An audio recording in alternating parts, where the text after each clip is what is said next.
Your son has a warrant out for his arrest. Hearing those words, my mind went completely blank. What? Why, my son is being arrested?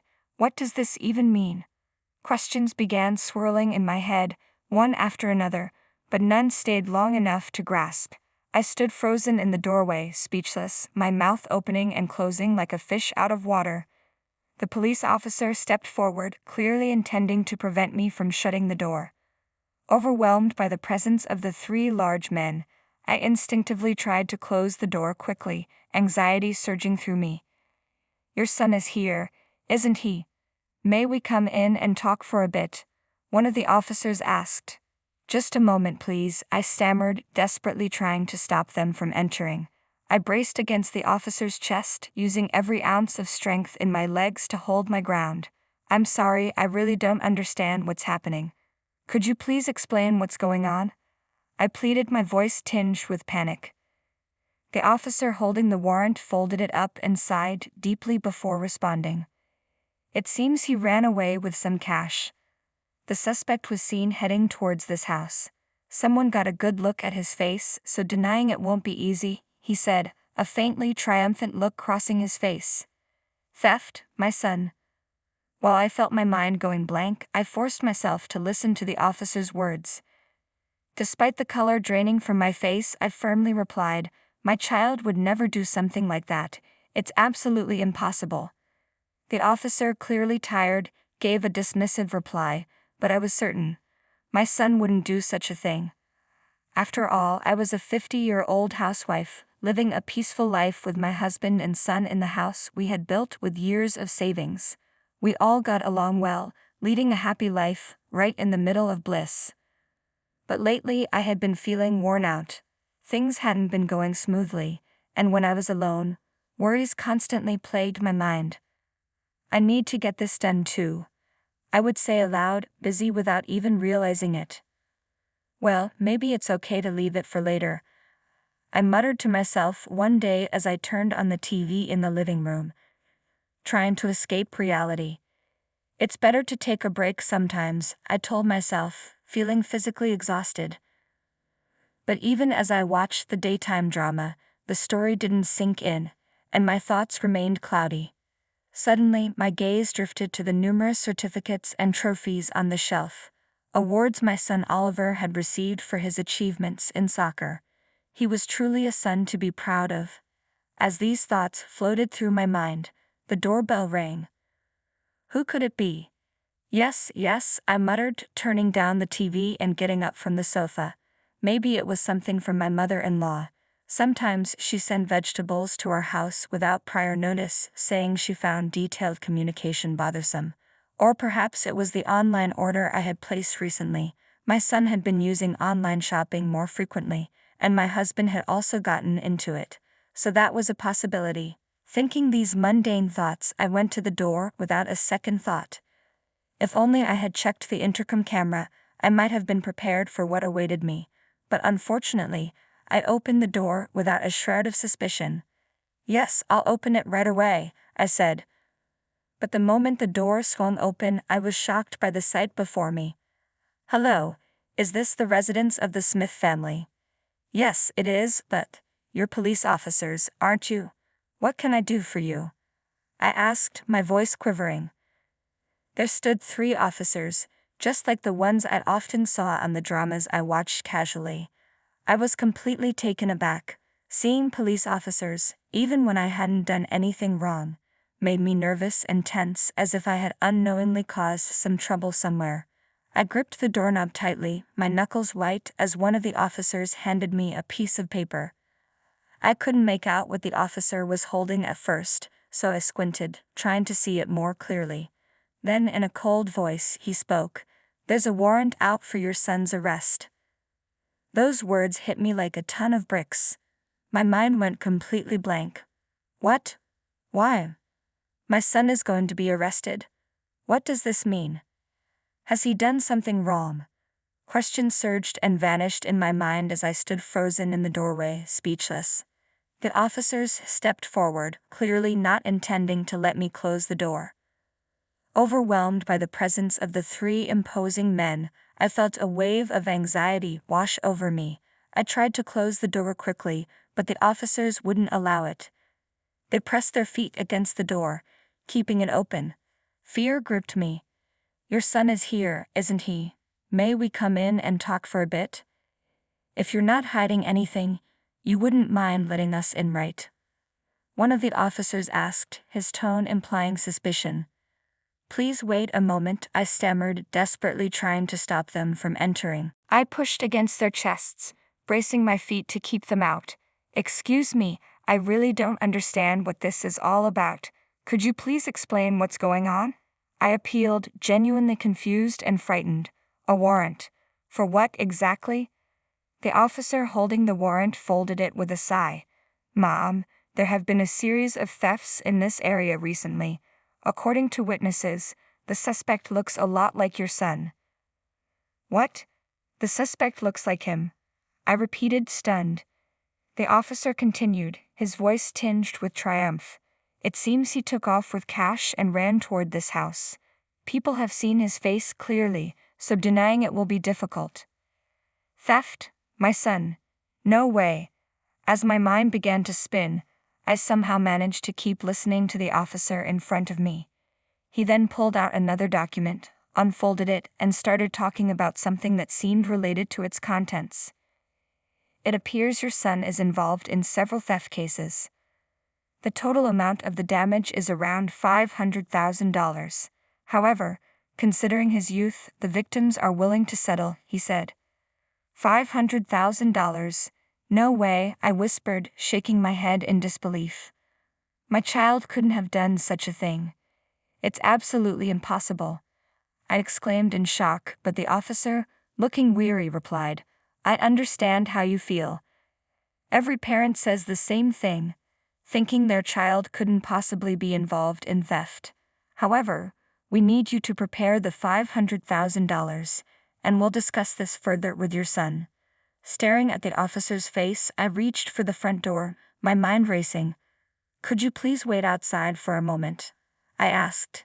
"No, we'll wait inside," he responded firmly. "I need to use the bathroom. You can't just barge into someone's house without permission while the homeowner is in the bathroom, right? Or can't you wait for just 5 minutes while I go?" I blurted out, grasping at any excuse to buy time. I needed to calm down, and the imposing presence of the officers was overwhelming. More than anything, I wanted to close the door. "Please let me use the bathroom. I'm at my limit. I'll listen to everything properly afterward," I pleaded. The officer hesitated for a moment, which was all I needed. Quickly, I shut the front door. A loud thud followed. Probably the officer knocking or kicking it. But I didn't hesitate. I immediately locked the door. As soon as the lock clicked, a torrent of emotions washed over me: relief, fear, and a flood of questions. "Mom, please open the door." The officer's voice boomed, accompanied by the sound of pounding on the door. Worried about disturbing the neighbors, I slowly moved away from the entrance. "I'll be right back," I called out, rushing to the bathroom. I didn't really need to use it, but I needed a moment to think.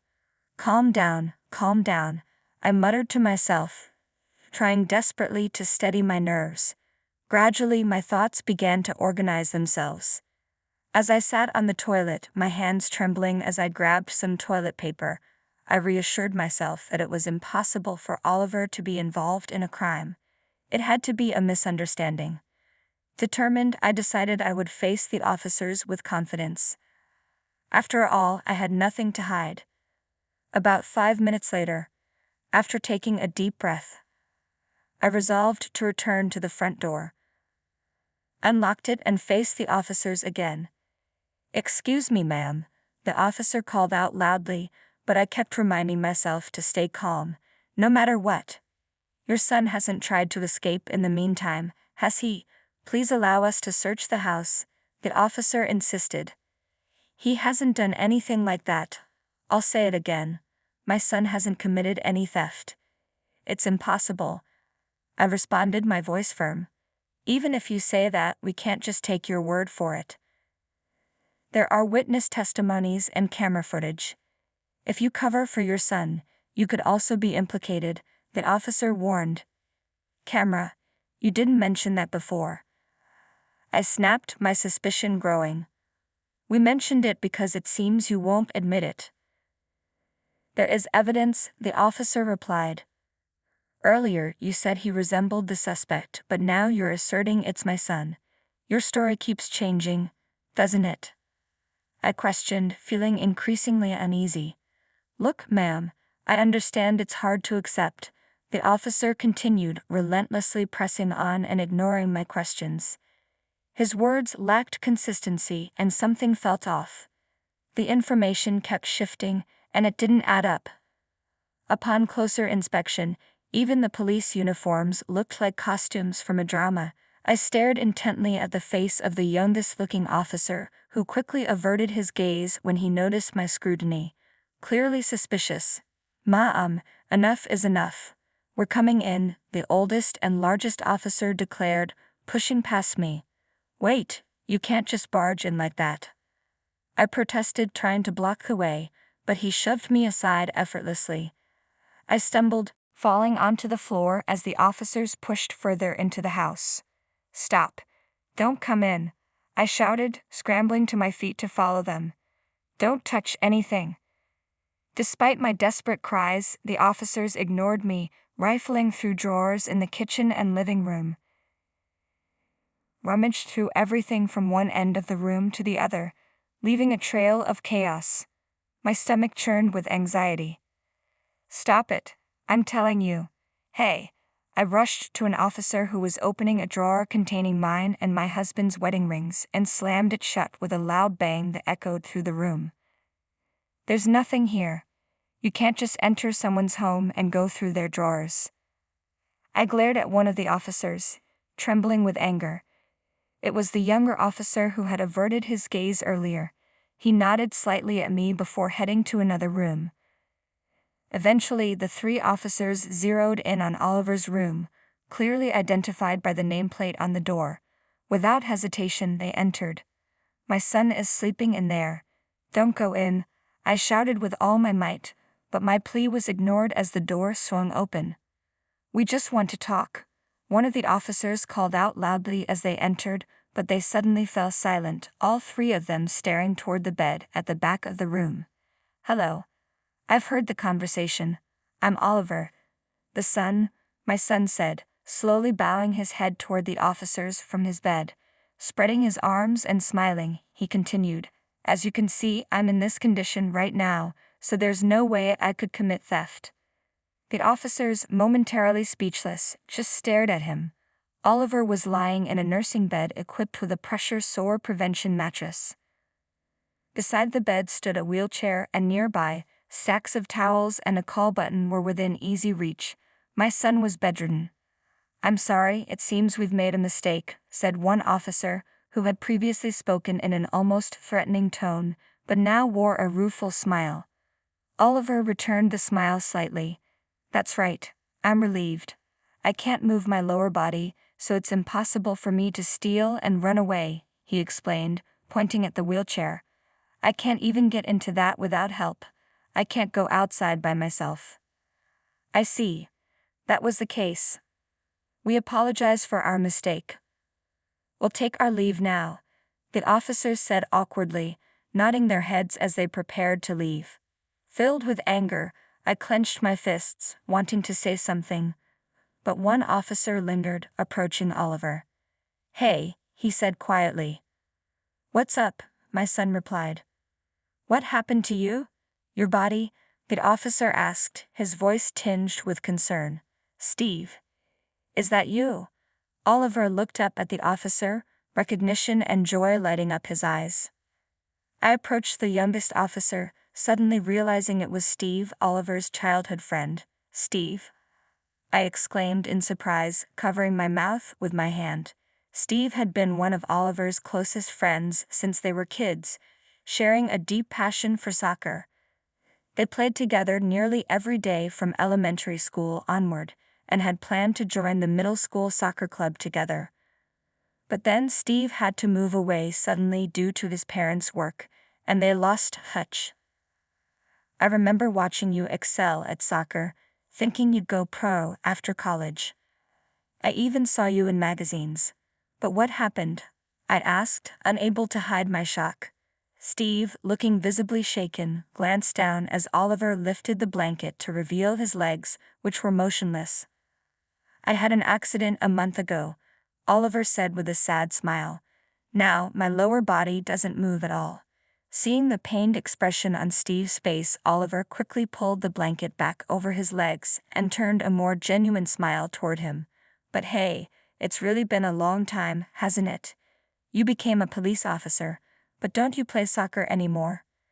Steve's expression grew complex, and he answered quietly, choosing his words carefully. I didn't have the talent like you, Oliver. Besides, I had other things to worry about.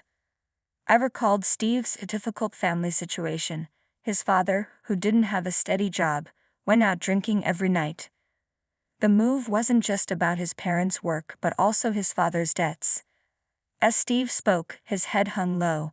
Oliver sat up halfway and began to speak encouragingly. What do you mean you had no talent? You were always so hardworking. I was always envious of you, Oliver. You never gave up on anything, and you always looked so cool. I pushed myself because of you. And now, seeing you do your best as a police officer, it gives me strength too, Steve confessed, his voice trembling. I'll do my best, I promise. Next time we meet, let's play soccer together, okay? Even if I'm in this situation, I can still play. There are ways for people with disabilities to play soccer, you know. But Steve didn't respond, keeping his head down, his complexion pale. Hey, are you okay, Steve? Oliver asked. Concern etched on his face. Suddenly tears began to fall from Steve's eyes, silently dripping onto the floor. Steve, Oliver called out again, his voice filled with worry. Steve struggled to hold back his sobs as he looked up at Oliver. In that tense moment, I noticed the other two officers quietly trying to slip away. Where do you think you're going? I shot them a sharp look, my anger flaring. The officers, caught off guard, exchanged flustered glances. It seems there was a mistake, and we need to conduct further investigations, so we'll be leaving now, one of them stammered, clearly trying to avoid any confrontation. They were attempting to leave without even a word of apology after tearing through our home. Just as I was about to shout at them, Steve spoke up, his voice strong despite the tears. I'm out. The two officers turned to him in confusion. What do you mean, out? One of them demanded. You were the one who said this house was wealthy, Steve continued, his voice shaking but resolute. This is wrong, and you know it. I'll tell everything to the police. A heated argument erupted between the officers and Steve. One of them, driven by anger, lunged at Steve. Wait. I tried to intervene, but fear held me back, and my voice barely registered. The officer's fist connected with a sickening thud, sending Steve staggering to the floor, his cheek swelling from the blow. Another officer kicked him while he was down. Pay the money and clear your father's debt, one of the burly men demanded, his voice dripping with malice. I stood frozen, horror and shock gripping me as I watched their brutality. Despite the pain from the punches and kicks, Steve looked up at the officers and declared, I'll turn myself in. I'm sorry, Oliver. I'm not the person you praised anymore. I've always envied you, your talent, your life, and I hate myself for using my circumstances as an excuse for the terrible things I've done. Don't joke about turning yourself in, snarled one of the fake officers, raising his fist to strike Steve again. But before he could, a sharp voice cut through the tension. Hold it right there. We'd all turned toward the source of the voice, and a wave of relief washed over me as I saw a real police officer in an official uniform, his badge gleaming. The fake officers were swiftly apprehended by the real police. Sorry for the delay. Are you and your son hurt? The real officer asked, concern in his voice. No, we're okay. Somehow, I replied, still shaken. Earlier, while in the bathroom, I had secretly called the police, reporting that 3 men claiming to be officers were in my house. Their suspicious behavior had prompted me to contact the real authorities. "Come quietly," the real officer ordered as the imposters resisted arrest but were quickly subdued. Steve, who had been sitting on the floor, was helped up by one of the officers. He offered no resistance as he was led away. "Steve," Oliver called out. Steve stopped, turned back to us, and with deep regret in his eyes, he apologized before leaving with the officer. Oliver watched his friend's retreating figure until he was out of sight. After the house was cleared and many questions were answered that day, we began the process of cleaning up the mess the imposters had left behind. I waited anxiously for my husband's return. Despite his demanding job and the long commute, he hurried back as soon as he could, apologizing repeatedly for not being able to contact us sooner. I reassured him that we were safe and that was all that mattered. Later, we learned more about what had happened with Steve. Steve was the only one of the 3 to confess to the police. It turned out that they were high school acquaintances who had become involved in a string of thefts in the area. Their scheme targeted wealthy families, falsely accusing their children of theft and extorting money from panicked parents. The fake arrest warrant was their own creation, and the police uniforms were nothing more than costumes. This tactic had worked for them, until this incident led to their arrest. Steve had initially worked hard to pay off his family's debts, but as the interest kept piling up and he couldn't keep up with the payments, he reluctantly agreed to participate in this scheme. He was told that if he provided information about the affluent area where he used to live, a portion of his debt would be reduced. That's why they knew so much about our town, and why their crimes had gone undetected for so long. In the end, all of them were arrested and held accountable for their actions. Their attempt to deceive people by impersonating police officers and entering homes without permission resulted in particularly severe penalties. When my son Oliver heard the news, he wasn't disturbed. Instead, he decided to turn himself in, believing in the goodness still within Steve. "I knew it. He's essentially a good guy," Oliver said, nodding and smiling as he listened to me. "It's surprising they weren't caught earlier, especially with those disguises." "Did you know from the start that they weren't real cops, Oliver?" "Yeah," Oliver replied, claiming to be a cop with such an untrained physique. Steve used to be much fitter. I could tell something was off right away. He later shared that he had noticed other suspicious details, like how Steve wouldn't meet his eyes, and how his voice, though different, reminded him of his old friend. "I wonder how long it will be before he can come back," Oliver mused. "It's not confirmed yet, but don't worry. He'll bounce back. He's still the same guy he used to be," Oliver said with certainty. A month later, on a quiet morning, I brought breakfast to Oliver's room. "Good morning, Oliver," I greeted him. "Morning, Mom. Did it arrive today?" Oliver asked, his mind on something else before even thinking about breakfast.